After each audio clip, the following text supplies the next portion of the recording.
Dear friends, welcome to my career my future, the team of expert counsellors. देखिए, जैसा कि आप जानते हैं कि सुप्रीम कोर्ट ने 8 तारीख को एनटीए को ये डायरेक्शन दी थी कि 10 तारीख तक आपको एक एफिडेविट फाइल करना है जिसमें ब्रॉडली 3 मेजर पॉइंट्स आपको कवर करने हैं।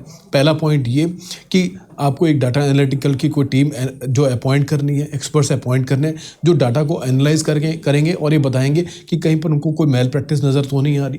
दूसरा कि जो बेनिफिशरीज हैं क्या उनको आइडेंटिफाई किया जा सकता है, और या अगर आइडेंटिफाई नहीं किया जा सकता तो कौन कौन से तरीके ऐसे हैं जिससे बेनिफिशरीज को उसका कोई बेनिफिट ना मिल पाए, राइट। और तीसरा लास्ट में कि फ्यूचर में इस तरह की चीज़ें ना हो उसके लिए क्या स्टेप्स अपनाए हैं। सो पहले पॉइंट के ऊपर बात करते हैं। सो एनटीए ने इस एफिडेविट में लिखा कि हमने आईआईटी मद्रास की टीम को अपॉइंट किया जो डाटा को एनालाइज करने के लिए। उन्होंने अपने अलग अलग सिस्टम से डाटा को जो है एनालाइज किया। डाटा को एनालाइज करने के लिए उन्होंने 1,40,000 बच्चों का जो टॉप स्कोरर बच्चे थे उनके डाटा को यूज़ किया, उनके नंबर्स को यूज़ किया, रैंक को यूज़ किया, क्योंकि हमारे पास इंडिया में 1,10,000 के आसपास की अप्रॉक्सीमेटली सीट है। सो इसलिए 1,40,000 बच्चे जो हैं वो टॉप स्कोरर जो लिए गए। अब इनके एनालिसिस का कहना यह है कि एफिडेविट में पॉइंट नंबर 4 में लिखा है कि the analysis shows that there is neither any indication of mass malpractice nor a localise set of candidates being benefited leading to abnormal scores. कि ना तो कोई मास लेवल पर कोई उनको मेल प्रैक्टिस नज़र आ रही है इस एनालिसिस को करने के बाद, ना कोई लोकल लेवल पर कोई मेजर बेनिफिट किसी को मिलता हुआ नज़र आ रहा है इस एनालिसिस के बाद। आइए चलते हैं, देखते हैं कि इन एनालिसिस का जो बेस है, जो इस स्टेटमेंट का जो बेस है वो बेस क्या है। देखिए, सबसे पहले बात करते हैं कि इन्होंने जो बोला कि 550 से लेकर 720 वाले बच्चे, 550 से लेकर 720 वाले बच्चे जो स्कोरर हैं, और ये हैं 60,573 2024 के अंदर। और 2023 में ये बच्चे जो थे सिर्फ 35,169 थे। मतलब ऑलमोस्ट जो है वो डबल के आसपास का जंप जो है इस बार नज़र आया। एनटीए का कहना कि ये है कि इतने सारे बच्चों के इतने अच्छा स्कोर इसलिए आया क्योंकि 25% जो सिलेबस था, 25% जो सिलेबस था वो नीट का, वो कम कर दिया गया। ये जो नीट सिलेबस कमेटी ने जो फिजिक्स का, केमिस्ट्री का और बायोलॉजी का वो जो कॉम्प्लेक्स सेक्शन थे जो हर बार जिसमें बच्चों को परेशानी होती थी वो हटा दिए। इस वजह से इतने सारे बच्चों के इतने अच्छे नंबर आए। अब इसके बाद बात करते हैं, मैल प्रैक्टिस की बात करते हैं कि क्या मैल प्रैक्टिस हुई है, क्या नकल हुई है। सो इसके लिए उन्होंने एक चीज़ निकाली। सबसे पहले उन्होंने निकाला कि 700 से लेकर 720 वाले जो बच्चे हैं वो 276 डिफरेंट सिटीज़ से हैं, और ये जो डिफरेंट सिटीज़ के अंदर 1404 डिफरेंट सेंटर से ये बच्चे जो हैं वो निकल कर आए हैं। ऐसे ही उन्होंने हर स्लैब के अंदर उन्होंने बच्चे बताए। 650 से 669 में कितने बच्चे हैं, और लास्ट में 550 से लेकर 599 तक अगर बात करें सो 548 सिटी से ये बच्चे आए, जो 4,563 सेंटर्स जो इन सिटीज़ के अंदर थे जहाँ से बच्चे निकल कर आए। इसके बाद इसी को लार्जर स्केल पर बात करें, 60,000 की बड़ी टर्म की बात करते हैं, 60,000 स्टूडेंट्स के ऊपर बात करें तो इनका कहना है कि कौन कौन सी सिटी से ये बच्चे निकल कर आए।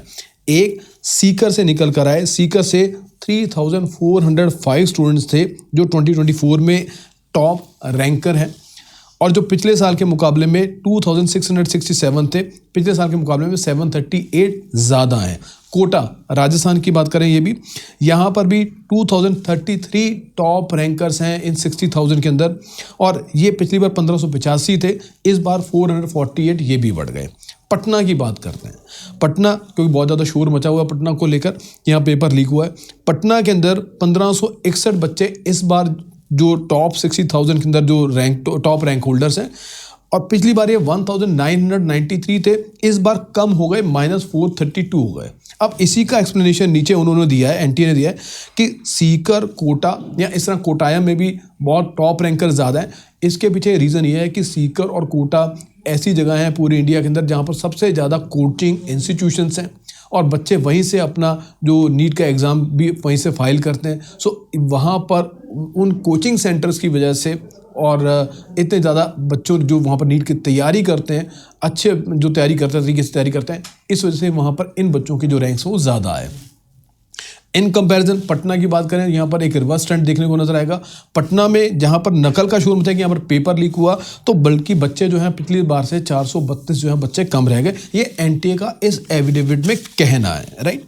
सो इसके बाद उन्होंने सेंटर वाइज भी एनालिसिस किए हैं। सेंटर वाइज एनालिसिस किए हैं तो उनका कहना है कि जो टॉप 100 स्टूडेंट्स हैं जो 2024 के अंदर, अहमदाबाद के अंदर से दो सेंटर, और के सेंटर से 2 बच्चे हैं, बठिंडा से 2 बच्चे हैं, चेन्नई से 2 हैं, लखनऊ से 2 हैं। सो अलग अलग सेंटर से जो है ये बच्चे जो है वो निकल के आ रहे हैं। सो इससे कहता है कि जो लोकलाइज मेल प्रैक्टिस है, नहीं तो किसी एक सेंटर से, जैसे बात हुई थी कि झज्जर के एक सेंटर से 6 बच्चे निकल कर आए, राइट। सो अगर ऐसा होता तो ये अब डाटा एनालिसिस के बेसिस पर, जो डाटा एनालिसिस है उसकी रिपोर्ट जो एफिडेविट सबमिट किया कोर्ट में, ये वो रिपोर्ट है। तो यहाँ पर भी जो 2 से ज़्यादा किसी भी सेंटर में नज़र नहीं आ रहे, तो लोकलाइज मेल प्रैक्टिस भी यहाँ से प्रूव नहीं होती नज़र आ रही है। सो ये इस डाटा का पूरा सार था। तो ये पूरे डाटा जो एनालिसिस की रिपोर्ट सबमिट हुई, इसके बेसिस पर एनटीए ने कहा कि ना तो लोकल लेवल पर कोई मेल प्रैक्टिस हुई है, ना ही कोई लार्जर स्केल पर कोई मेल प्रैक्टिस हुई है। इसके बाद बात आती है बेनिफिशरीज की बात आई कि सेकंड पॉइंट बेनिफिशरी का लेकर कि जो बेनिफिशरी अभी तक पकड़े हैं वो तो बेनिफिशरी पकड़ ही लिए आई गए आपके सामने। एट द सेम टाइम ये भी बात हो रही है कि क्योंकि काउंसलिंग का प्रोसेस जो है वो 4 राउंड में शुरू होता है, और पहले 2 राउंड के बाद अगर किसी भी राउंड में बच्चे पकड़ लिए जाएंगे तो उसमें कहा गया है कि किसी भी राउंड में अगर ये बच्चे और भी नज़र में आते हैं और पकड़ लिए जाते हैं तो इनको डीबार कर दिया जाता है।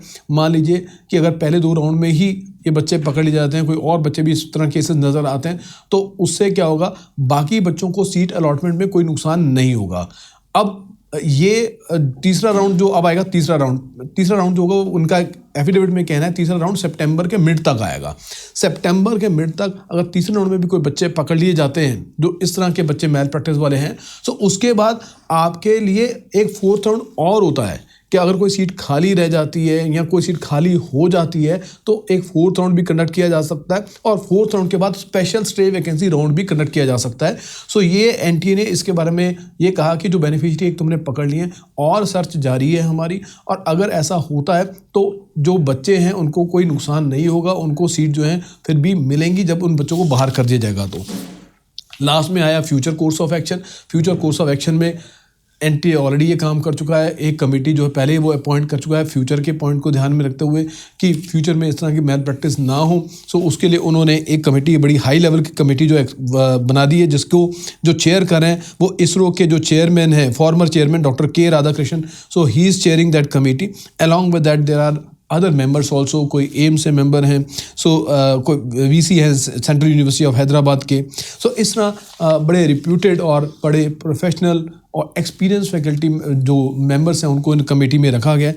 और इसके बाद लास्ट में सम अप करते हुए एनटीए ने ये भी लिखा हुआ है कि union of India is not taking the present litigation in an adversarial manner and is duty bound to address the concern of students who have taken the NEET examination 2024 and is taking all round efforts to devise solution oriented mechanism while ensuring that on one hand no candidate guilty of malpractice gets any benefit, and on the other hand ensuring that 23 lakh students are not required to be burdened with a fresh test merely based upon unsupported apprehensions।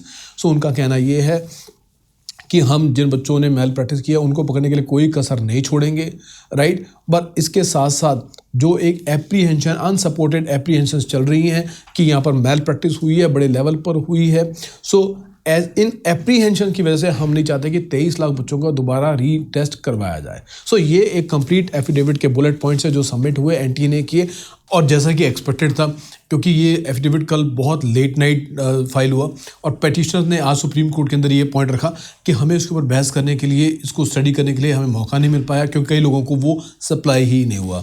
सो अब supreme court में इसके ऊपर अगली hearing जो है वो 18 जुलाई को होगी, उस पर ही सुना जाएगा। सो लेकिन केस के जो पॉइंट्स हैं, जो एफिडेविट के पॉइंट्स हैं, इससे आप अंदाज़ा लगा सकते हैं कि केस किस डायरेक्शन में जा रहा है। सो फाइनल डिसीजन पे बात करेंगे जब 18 तारीख को इसके ऊपर बहस होगी, और तब हम अपने पुराने वीडियोस को भी रेफरेंसेस देकर बात करेंगे जो कि हमने पिछले वीडियोस में कहा था, और फाइनली हम किस नतीजे में पहुंचे इन सब के ऊपर भी डिस्कस करेंगे उस वीडियो में। तब तक आप इंतजार कीजिए। उम्मीद है कि काउंसलिंग भी तब तक शुरू नहीं होगी, लेकिन काउंसलिंग से जुड़े हुए जो भी अपडेट्स आएंगे वो हम आपसे शेयर करते रहेंगे। सो रिक्वेस्ट करेंगे कि आप चैनल को सब्सक्राइब करना ना भूलें, बेल आइकन को जरूर प्रेस करें ताकि आने वाले हर वीडियो का नोटिफिकेशन आप तक पहुँच जाए। Thank you very much for watching this video. Stay connected.